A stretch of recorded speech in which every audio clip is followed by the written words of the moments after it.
right. Thank you. Excuse me while I clear my throat. It's Peter, engineer and producer for Ohm. And of course, at everyone's request, Chris Poland, the man, the myth, the legend. Hello. Of Damn the Machine, Mumbo's Brain, Megadeth fame. And what we're going to be doing is that we're just going to be spending some time, hopefully, with you going through your rack, talking a little bit about the gear that you got. You've changed up a lot of stuff. Gratefully, your fans are so rabid that these guys even know when you change picks. So of course, they've noticed that you've got some new stuff in your rack. You're playing some new guitars. So maybe if we could, yeah, right. Let me see that, Clayton. There's a lot of guys ask about that. Clayton 1.0s, I think, if I'm not mistaken. No? 0.50s. 0.50s? Yeah, rubber Damn, bands. I think I lied to somebody on your website. Anyway, maybe what you could do is that you could just go through the rack, you could talk about what you're using, talk about why you're using it, maybe just start from top to bottom or start from the floor. Let's do that. Here. Last night we put this in because we're doing a little like a jam LP. So that's just like a little auto wah.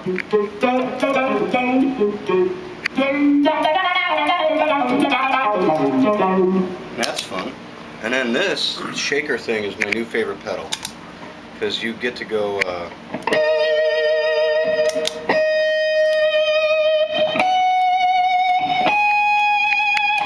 I don't have to do that. The pedal does it for me. I'll put the depth up a little bit. Shaker's a TC box. Yeah.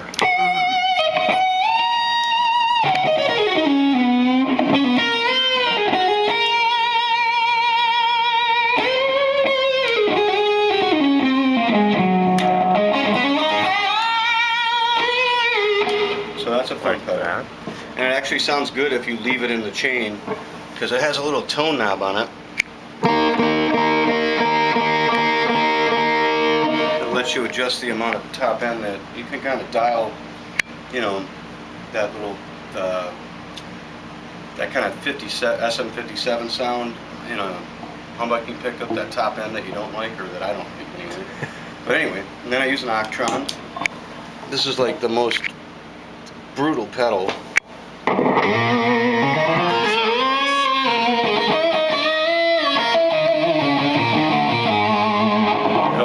That was fantastic last night on some of the stuff that we were doing cool. For the Iridium thing. You can take out the dry signal and then it sounds like this.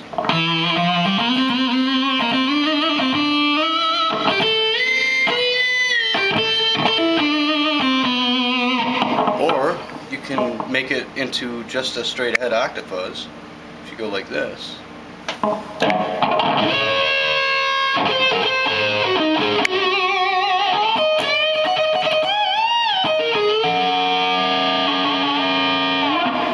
Then, if you dial back the upper octave, turn up the lower octave, you got, you know, a -12, you know, octave.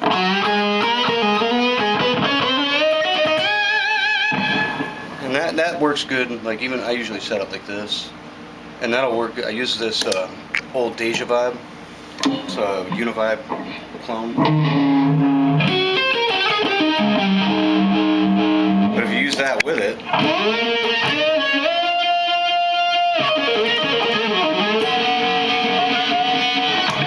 It's got a little meat to it, and then this is like a $47 fuzz from China, and it's the Fuzz Star.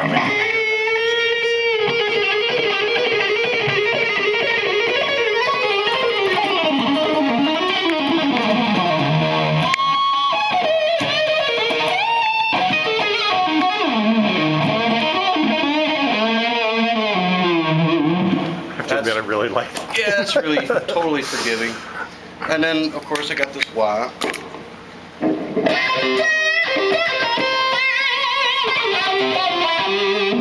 I think it's a Q. I can't tell anymore.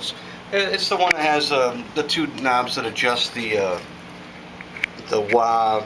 I guess the width of the wah. The width of the wah. Yeah, and then it's got a little boost over here, a little red booster. And then I use a Wobo buffer booster. And I kind of found that I think I like the buffer better than the booster, but I'll, you know, if I feel like it, I'll turn it on in a set or something if I feel like I need some help.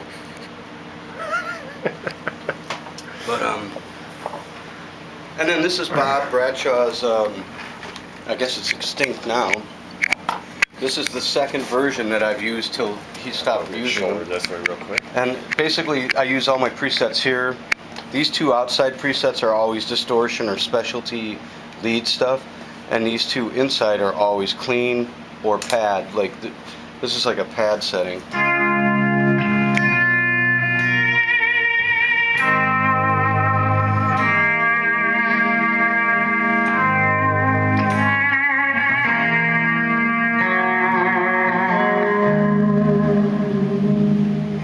Here's a clean.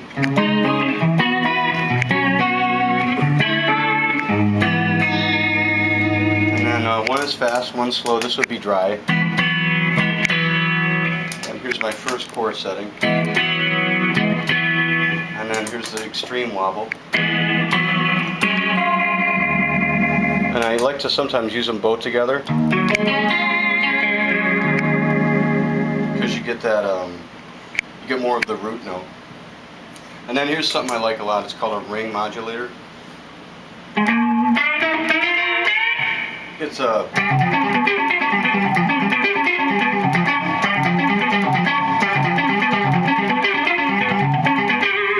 Now, back in the day, you were using the gonculator, correct? And you're not using that one anymore? No, this is a Electro-Harmonix ring thing, and I found a setting that sounds just like that pedal you're talking about. And then I stuck this in here the other day. That's what I started with when we sat down. This pedal right here is turning on a SRV 2000, and then I have another pedal that's hooked up to the infinity switch on the reverb. So what you do is you just kind of strum a chord, and it'll just hold that until you tell it not to. And so that's always it's cool to play around that.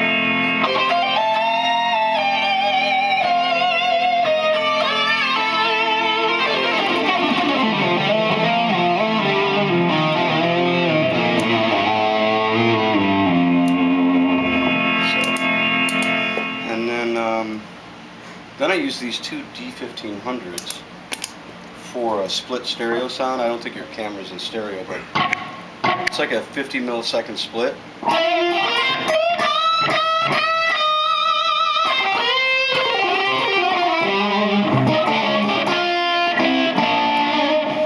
And I like that a lot. And now, I may be getting ahead of us a little bit because I'm guessing that this was one of the questions that came up, but I know that in live shows a lot of people notice that your guitar playing is almost exactly like what's on the record, that you have sounds that are fading out and other sounds that are ramping up. Oh yeah. Can you sort of talk about how you're making that happen for you? Yeah, the way I do that is a lot of these pedals or a lot of these rack pieces are controlled by one of these foot switches, and some of them all they do is one thing. Like I call it my hangover effects, and I'll be soloing on something like we are playing an A.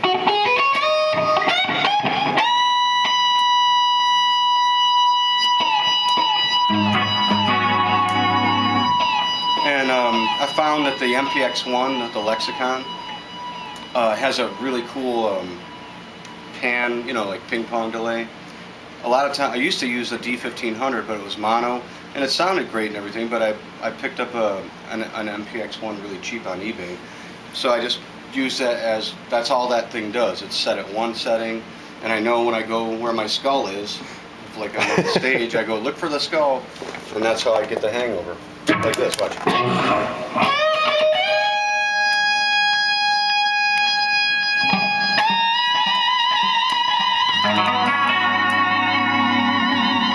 And it goes on and on, And I know you've worked really, just as an aside, I also know that you've worked really hard to find pieces that will actually switch exactly when you tell them to, and that there's no delay between the time that you switch from one patch to another, and which is has a lot to do with why it is that you pick one box over another. Yeah, and the only ones that really do that are the Yamaha D1500s. They switch in real time.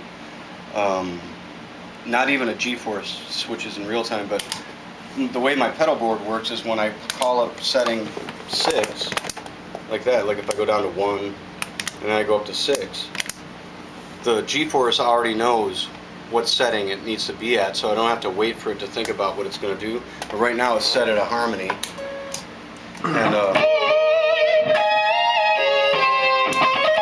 now I can go in and out of that.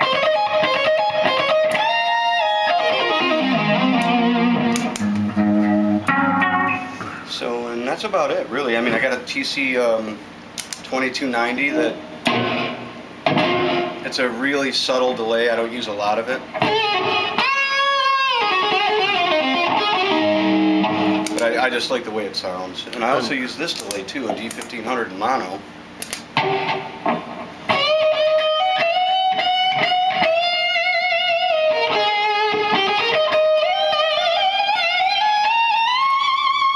And that's, you know, that was 40 bucks, that was 1,200 bucks, and there's not a lot of difference between them.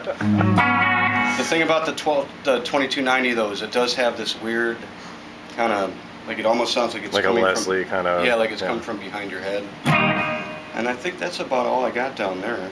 Oh, and I use a comp on my clean sounds, a compressor. Here's without the compressor.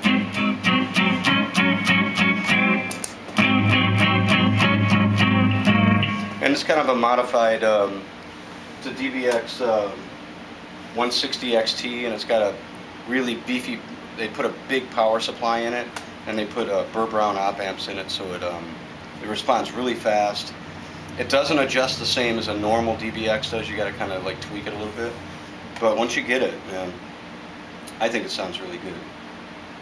Oh, and then there's this. This is a CAD compressor, and it has something called a dynamic expander. And you find these things on little pedals like oh god, like the old Pandora, you know, the Korg Pandora. That's where I first heard it, and I was like, God, I gotta find that sound. And one time I was at Bradshaw's, and I heard one, and I go, what's that? And he goes, that's what Lee Ritenour used on a Joni Mitchell record, where he does that. It sounds like he's using a volume pedal, but he's not. And this is what it does.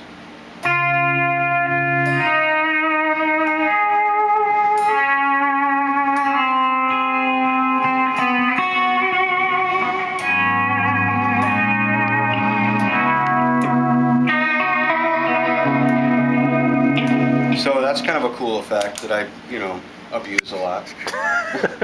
And that's all that does. So you can see there's really not a lot going on. What it is over here though is I have a lot of choices. Once, you know, those are my switching for effects in and out. But then I get to choose from these guys. So I have the Yamaha here and the Yamaha here, and these are set left right, hard left, hard right, and they do the 50 millisecond split. They do chorusing as good as this right here, which is my main chorus. But there's something about this chorus that's kind of become my, you know, my sound for clean stuff. So I can't give it up. And then this, like I said, is that DBX that's got the Burr Browns in it and a larger power supply. And this is an old 2290. I think I got it for 11 or 1,200 bucks. And this is the mixer that these two 4x4s bring everything back into. So all these effects, almost every one you see except for the compressors, they're always going through a mixer, and that's why I get that hangover delay, because the input will shut off, but the output never shuts off. So when you're doing a reverb or a delay, because it's going through this mixer, it always repeats, even while you're going to a different section or part or whatever. So that's the reason why I drag this thing around. But Right. And the 4x4 has there's eight chances to switch something in and out on each one. 4 of them are loops, and the other 4 are basically on-off switches. And a lot of these effects will work with an on-off switch or a loop. And all you have to do is go in the back, and you just have to do this little trick with a tipper sleeve chord, and then a mono right and a mono left, and somehow it makes it see the signal, and then you just take your left right out if it's stereo and go into the mixer. So this is my favorite reverb. I even had a Princeton reverb, that $2,000 Eventide reverb, and I put it in my rack, and I sold it a month later, and I put this back in because there's just something about this thing, man. I even bought one. And Alesis for those who are. Yeah, the XTIC, man. I know everybody's like, oh, that's so grainy or whatever, but you know what? You know, it's just works for me. And then a G-Force. Usually I only use the G-Force for harmonies. The harmonizer and the G-Force tracks just like there's somebody playing with me, so that's really the only reason I bought. I heard Frank and Bali use it one, and I said, you know what, I gotta have that. Yeah, that's one of the. Frank's got a very small setup, and that's one of the. That's his few main. things that he uses. Yeah, and you can hear it awesome. like on this on his stuff. You know he's using this unit. But and then I have two of these MPX1s. This one is dedicated to the thing I told you called the hangover delay. This one I use for pad sounds like that. With this effect here, the violins effect, where it sounds like a keyboard pad. And then this was the hangover reverb. I'm not using this reverb for anything except to make that sound where it sounds like violins are like holding a note. And then I can play over the top of it, which is a total blast. SRV 2000. Yeah, the SRV 2000. Plus it has a, watch, if you look at it really close, I can press this button, you'll see it go to infinite. See it switching down there? I'm trying to get it. It's the one right above the... Yeah, gotcha. Yeah, so... Anyway, that switches it in and out, so I can call that up anytime I want it.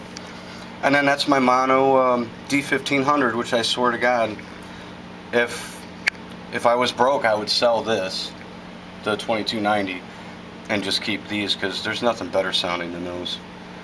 And then, you know, a quarter tuner, and then this is a really, really old Egnator IE4, and they call it a red face. I've had a silver one, I've had a Rocktron, I used to use Fish preamps, and one day I just on a whim thought I would buy this, and I paid way too much money for it. I paid 1,800 bucks for it, and it took me about 2 months to get it dialed in. I had to take it to my tech, they had to fix a lot of stuff in it, but once he did, man, there's something about that preamp, man, that I'm always on the lookout for a backup. But it's got to be a red one. It's got to be somewhere in that time period too. And then this. The only reason I even bought this was because we were on the road with Frank and Bali, and I was having trouble with noise on the East Coast because all the houses had bad, you know, electricity. They were all, you know, grandfathered in. And I sent Scott Menzies to go buy me a noise suppressor, and he brought this back, and as soon as I plugged it in, before I even turned it on, I thought, you know what, this thing sounds good. And I found out later from my cousin Eddie Boris that you always want to have one kind of boss pedal in the chain, because there's an operational amp inside the pedal that makes guitar more fun to play. And you know what, if I don't have it in, I know it, you know, so that's something I learned, and I would have never thought, because, you know, I was always a rack guy. I'd be like, yeah, give me a rack, you know, hush system or whatever, but I stopped using those because this pedal, man, I swear, and they're not all the same either. I had 3 of them, and this is the best sounding one. I know it sounds crazy, but... And then I use the best speakers made. Not just because they give them to me. I use Eminence, I think the one's a Texas Heat, and the other one's a Tonker. And then I put these things called... too dark for get in there too much. Yeah, what's it called? A beam blocker. I use a beam blocker on the top speaker, which is the Texas Heat. I'm sorry, the Tonker has a beam blocker on it, and the Texas Heat is closer to the floor, so the top end that it puts out kind of gets absorbed by the floor. And then these are Lopo cabinets that I got off eBay, and they're like the best 212 cabinets that I think I've ever played through. They're not too expensive. I think they're like $270 a piece empty. And the back, you can take the back off and make it like an open back cabinet, which I thought was cool for a while, but then I realized I was struggling with any intricate like crunch stuff. If I was doing heavier stuff, it didn't really translate that well. And then this is something that I've only found 2 of, and the other one I bought was broken, so I sold it. So I'm still looking for another one of these. This is my favorite power amp I've ever used. It's an old angle, as you can see, 2x100. It's EL34s. It has all kinds of options here for EQ and different volume settings and stuff. I don't actually use that anymore because I found that I like it set that way. But now, since you and I have been working together, you've gone through this a Mesa Strategy 400. You used one of my Marshalls for a minute. You've used some solid state stuff. Like, yeah. So why have you sort of settled on the angle at this point? Because, other than the fact that PAG has 2,000 watts and you don't. Yeah, well, that too, but there was something about this power amp where I had great clean. It would totally take my clean sound and do it really clean without that kind of EL34 breakup. But when you go to the distortion sounds through it, the EL34 tube comes out in the sound. It actually, you can feel that the vibe that you get from EL34s. It's got a Marshall vibe to it. So I also found that this power amp loves to run in 2 ohms. I mean, I'm sorry, 4 ohms aside. I tried it at 8 and 16, and when I heard it in 4 ohms, each cabinet's wired in 4 ohms. I don't know if it gives it more headroom, but it totally sounds better to me. Ohms on the brain, dude. Yeah. Oh, and yeah, I was going to ask. That was going to be next. So this is it. Everybody's been asking about the switch from the Yamahas to the Schecter. And everybody's wanting to know why, what the differences are. So if you would, you know, well, I mean, my Yamaha guitars were awesome. I'm not going to say they're not, and they still are awesome. But this guitar is my favorite guitar I've ever really owned. It takes a while for me to get the thing in tune because when you put new strings on a Floyd, it takes about, I don't know, an hour to like get it so it settles in. But it's worth the wait, man. I took all the push-pull knobs out of it. It's got a jazz pickup in the neck, and it's got a full shred right in the bridge. And then I put this. It's a big giant block of bell brass that I bought on eBay. I had bought a Floyd Rose bell brass block. And I bought this one because, you know, I just wanted to try them. They're both basically the same.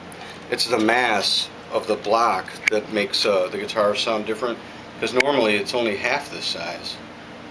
And what happens is you get all this added sustain, so I don't need to put that plate up here anymore because I got this mass down here. But you'd only been using the plate for what, a year or something like that? Oh no, I had that plate on there. That? Yeah, forever and ever, man. John Gadesi put that on there for me. But the reason I like this model so much is because it's a solid mahogany body. It might be a 2-piece body, but it's a 3-piece maple neck. And there's something about not having a maple top on it that the maple neck makes up for the thing you would get from a maple top. So it's really punctuated notes, but without all that extreme top end, you know, that you have to dial out. And then I took it over and had I had the radius changed on it, and it had 6100 frets put on it. But this right here is an old Gibson scale, which Schecter actually doesn't make that model. It's just something I asked them to make for me, and this is it, man. I hope if I do make a model over at Schecter that they'll let me go with the old Gibson scale, and we'll do this radius with these frets. And I'll probably go with these pickups because I haven't found anything that sounds better in this guitar. And every time I change a pickup out, it doesn't sound as good. So I was telling the guys over at Schecter that obviously you are Schecter guitar research, because every time I switch it around, it's not as good as it was before. So I don't change it anymore. Okay, so I don't think that we've left anything untouched. Oh, you know what? Untouched. Yeah, we did. We left out this. Ah, okay. When these are off, the only thing that's happening is all Megami cable. And I use the Megami platinum cable going in. This is a platinum cable going into this, basically it's a loop box.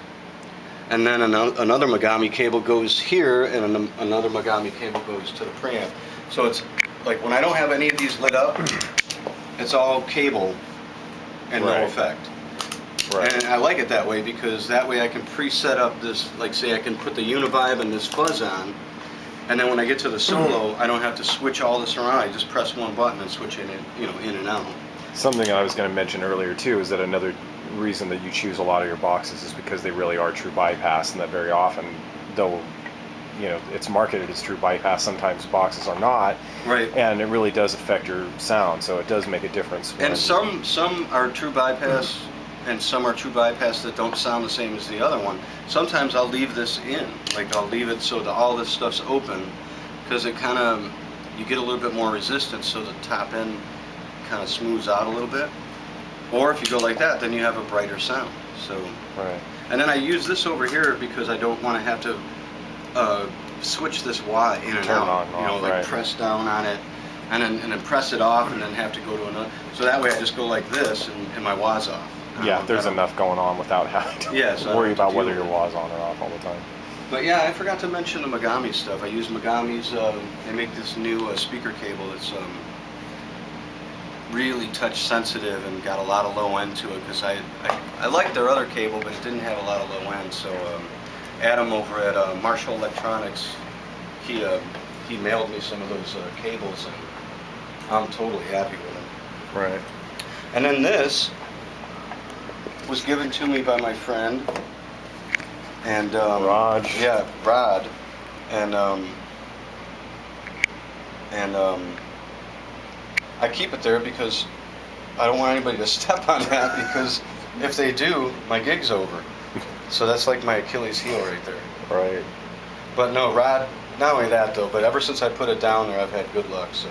Yeah, and Rod is like, he's an original sort of Omi. I mean, he's been showing up since the very first shows way back in the day. Yeah, I knew Rod before I joined Megadeth. Since we're starting to lose our light here, and I'm recording this on a shitty camera as it is, let me ask you some questions about some of your stuff that came from the net, and see how many of these we can get through. And I'm just going to go through them in the order that people asked them.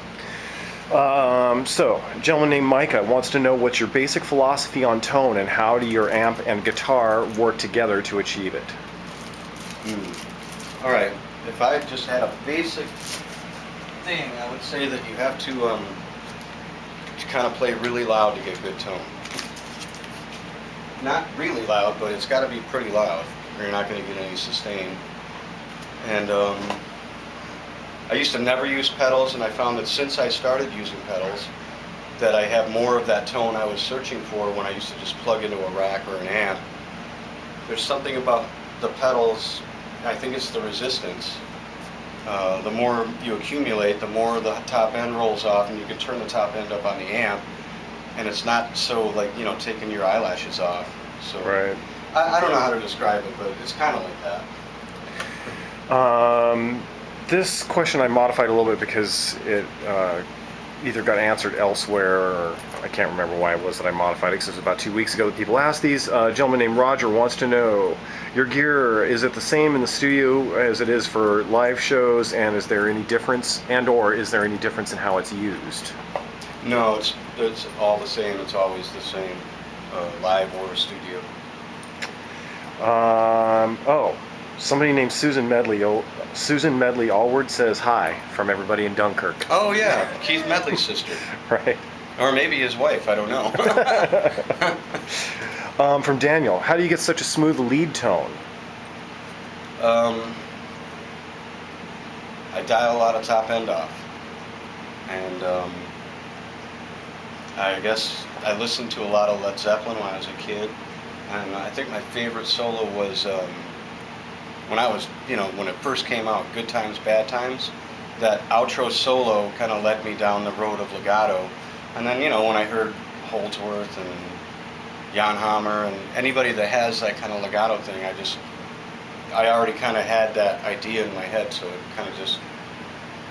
just progressed. Gotcha. There's some guy on the internet cursing my name right this second for not asking me to have you back up just about 2 feet so that you're more under the line.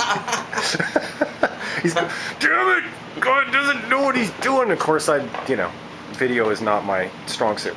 From Marty and Ethan, a 3-part question. I'm going to skip this because it said, why did you switch from Yamaha to Schecter? What are you using now pickup wise? We went over that. What were the tonal differences between the Yamaha Gold Top and the purple one? The Gold Top sounded really good through a fish, It didn't sound really good at all through the egnator. And the purple one didn't sound good through the fish, but it really sounded good through the egnator. Right. And that's the thing about the Schecter stuff. It doesn't matter what I play through it. If it's a Schecter guitar, they sound good. Gotcha. From Marco, what's a good starter pedal? And this is actually a really cool question. I thought it was awesome that he asked this, because there's a lot of guys I know that are just getting started playing guitar, and one of the things that I have always appreciated, you and I were friends before we started working together, and one of the things that I appreciated about you was how kind you were to your fans and that sort of stuff. It's even like guys who are brand new to playing guitar, and you ask people if they're guitar players and if they're interested in guitar, and I think it's a fantastic question for those kinds of guys. And the question is, from Marco, what's a good starter pedal and amp, and how practical is a Floyd on a hollow body? Well, the Floyd was practical on my Yamahas because it had a super solid, wide center block. And I just like the way a Floyd sounds. It has a certain tone to it. And when I don't have one, if I have a stop tailpiece guitar, I just don't dig the tone. I mean, if it's a great Les Paul or something, that's one thing, but I usually like to have a Floyd. And as far as an amp and starter pedal, I would say a Tube Screamer. And if you can get a real 808, that's a really good starting point. But if you can't, just get, you know, some boutique 808 style pedal. Or a fuzz, like my $47 Fuzz Star. Right. I could play that fuzz through a twin reverb, and I swear I could almost get it to sound like the egnator. Right. So, you know, maybe a good 808 style pedal or a fuzz that has like a 69 full tone pedal. That's a great fuzz. Right. And then as far as amps go, I mean, if you like a Fender jangly sound, then you want a Fender. If you like a Cream sound, then you want a Marshall. You know. Right. Or a Hendrix sound, you want a Marshall. But I mean, he's used every amp there is, and some guys can do that, you know, Right. especially him. A gentleman named Daniel, do you still have any guitars from the Metalopolis days like the Phantom? No, I don't. I don't even know what happened to that thing. That was a great guitar. Yeah, that was all frets, man. It just was frets, like, forever. But, no, I don't have any of those. I gave up on the Paul Reed Smiths because there was something about them. When I'd go to the 12th fret, my elbow kept hitting my side, and I just got frustrated and just stopped using them one day. Gotcha. From a gentleman, I hope I'm not mispronouncing your name, dude. His name is spelled T-R-O-N-D. I'm assuming it's Trond. What's up with a CP model guitar? I sort of know some of the answers to this, but... Oh, I don't know. I mean, Schecter wants to do, you know, a model with me, but I have to be with the company for 12 months before, you know, we can talk about it. That's their policy. So, you know, maybe 6 months. Gotcha. I've seen some of your designs and they're awesome.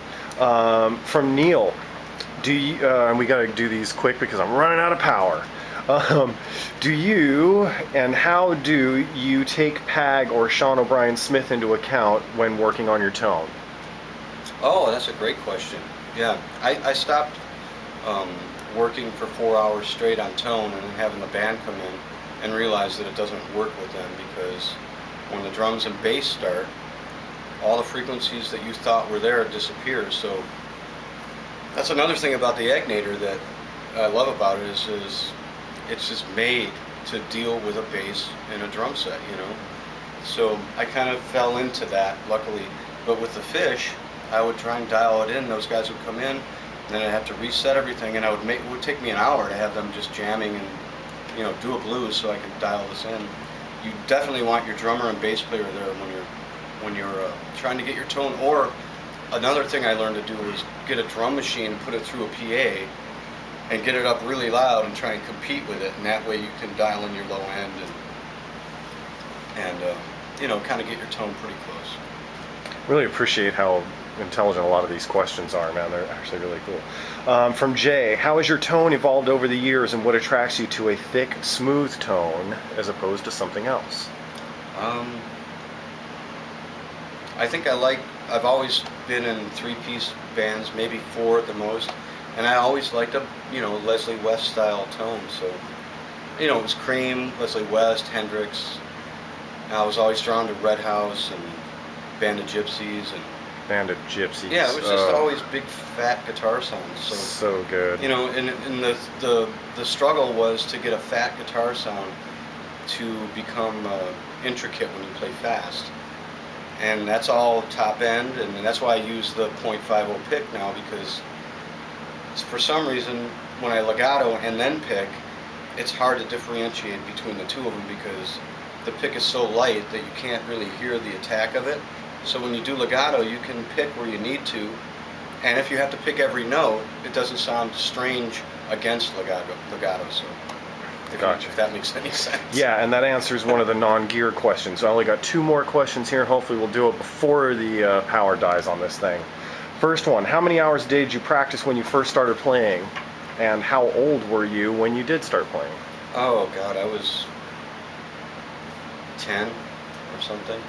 And then, you know, once my sister gave up she got a new stereo, and I got her record player, and then I would put on, you know, my sister Cheryl was a really big music fan, so she had Zeppelin and